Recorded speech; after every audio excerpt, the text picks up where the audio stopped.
তো আপনিও কিন্তু ফ্রি লেভেল পিডিএফ ফর্ম যদি বানাতে চান তাহলে কিন্তু আপনি আপনার মোবাইল ফোনটি থেকেই বানাতে পারবেন। সেটা কিভাবে বানাবেন যদি জানতে চান ভিডিওটি এক্ষুনি লাইক করুন এবং চ্যানেলটি এক্ষুনি সাবস্ক্রাইব করুন। তো সর্বপ্রথম আপনাকে আপনার গুগল ক্রোমের মধ্যে চলে আসতে হবে। তো গুগল ক্রোমের মধ্যে ওপেন করে দেবেন। গুগল ক্রোমটি ওপেন হয়ে যাওয়ার পর এখান থেকে যে উপরের দিকে দেখতে পাচ্ছেন এখানে ডট ডট ডট যে আইকনটি আছে এতে ক্লিক করবেন। ক্লিক করার পর এখানে নিচে চলে আসবেন। নিচের দিকে এখানে দেখতে পাবেন গুগল ফর্মে চলে আসবেন। তো এখান থেকে সবাই বলবেন যে এটা তো আমি জানি, তো জানলেও কিন্তু এখান থেকে সম্পূর্ণ কাজ এখনও কমপ্লিট নয়।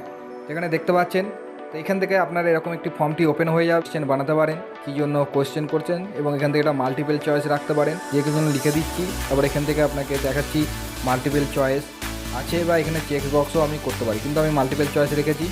তো মাল্টিপল চয়েসের মধ্যে এখান থেকে এই অপশানগুলোকে আপনি এখান থেকে বাড়াতে পারেন, ঠিক আছে। এরকম করে দিয়ে আবার এখানে অ্যাড অপশানে ক্লিক করলে আবার দ্বিতীয় হয়ে যাবে, ঠিক আছে।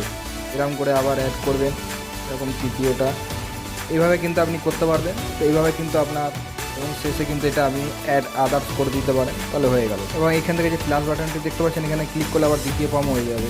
সেখান থেকে আপনি যে কোনো নাম দিতে পারেন, প্রশ্ন নাম দিতে পারেন, আপনার যেরকম ইচ্ছা সেটা আপনি কাজটা করতে পারেন। এখানে অপশানগুলো দিতে পারেন, অপশানও এখানে এটাকে ক্লিক করে আপনি এখান থেকে যে কোনো অপশান দিতে পারেন এবং এখান থেকে দ্বিতীয়তে ক্লিক করে আবার সেমভাবে আপনাকে যে কাজ করতে হবে সেটা হচ্ছে যে আপনাকে এই পিডিএফ ফর্মটাকে আপনাকে ডাউনলোড করে নিতে হবে।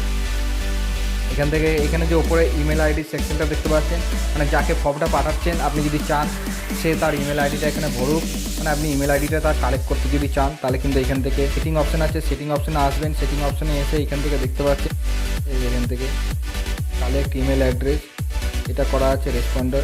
এখান থেকে ডু নট যদি করে দেন তাহলে কিন্তু ওপরে দেখবেন যে এখান থেকে এটা দেখাবে না, আসছে না। ওকে, তো এই সেটিংসে গিয়েই আপনি এটা করতে পারবেন। যদি আপনি কালেক্ট করতে চান তাহলে এখান থেকে এটা আপনি responder input main star mark আছে অবশ্যই দেবে, নাহলে কিন্তু এটা সেন্ড হবে না। এবং এই ফর্মটা আপনি এখান থেকে করে নিয়ে যাওয়ার পর পিডিএফ বানানোর জন্য আমরা এটাকে সর্বপ্রথম কী করবো না, প্রিন্ট অপশানে ক্লিক করব। প্রিন্ট অপশানে ক্লিক করার পর এই যে এখানে ক্লিক করবেন তিনটে ডট, এখানে সেভ অ্যাজ এ পিডিএফ বলে এটা পিডিএফে সেভ হয়ে যাবে। এখানে নাম দিয়ে দেবেন একটা, এখান থেকে আমি নাম দিয়ে দিচ্ছি। ওকে, সেভ দিয়ে দিলাম। গুগল ক্রোমের মধ্যে ডক ফ্লাই বলে এখানে সার্চ করবেন। ডক ফ্লাইয়ে সার্চ করলে এখানে দেখতে পাচ্ছেন এই ওয়েবসাইটটি ওপেন হবে। এটা মোবাইল থেকেই করতে পারবেন, পিসিতে আরও ভালো হবে।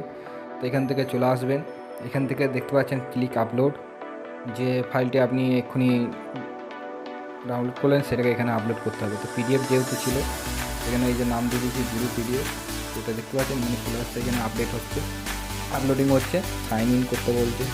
এখানে দেখতে পাচ্ছেন আমরা একটি পিডিএফ আমরা এখান থেকে অলরেডি বানিয়ে রেখেছিলাম, সেটা আপনাদের ভালোভাবে বোঝানোর জন্য কম টাইমের মধ্যে বোঝাতে পারবো সেই জন্য করেছি। এখানে দেখতে পেয়েছেন সেটাকে এখানে আপলোড করে দিয়েছি। আপলোড করার পর এখানে দেখতে পাচ্ছেন যে ইমেল আইডি অ্যাড করেছিলাম, সেই ইমেল আইডির জায়গায় এখানে আমরা করতে চাই যেখানে এখানে দেখতে পাচ্ছেন আমাদের ইমেল আইডি দিয়ে দেবো, সেখান থেকে আমরা ইমেল আইডিটা দিয়ে দিচ্ছি। এবার ইমেল আইডি দিয়ে দিয়েছি। ইমেল আইডি দেওয়ার পর এখান থেকে আমাদের কি এটা ফার্স্ট গেলে দ্বিতীয় হচ্ছে what is your country name. তো এখান থেকে আমরা এখান থেকে ক্লিক করবো না, এখানে চেক মার্ক আছে, তো চেক মার্কে ক্লিক করতে হবে। চেক মার্কে ক্লিক করলে এখানে দেখতে পাচ্ছেন এখান থেকে যেটা আমাদের কান্ট্রি নেম সেটা এখানে ক্লিক করবো, এখানে চেক মার্ক করে দেবো।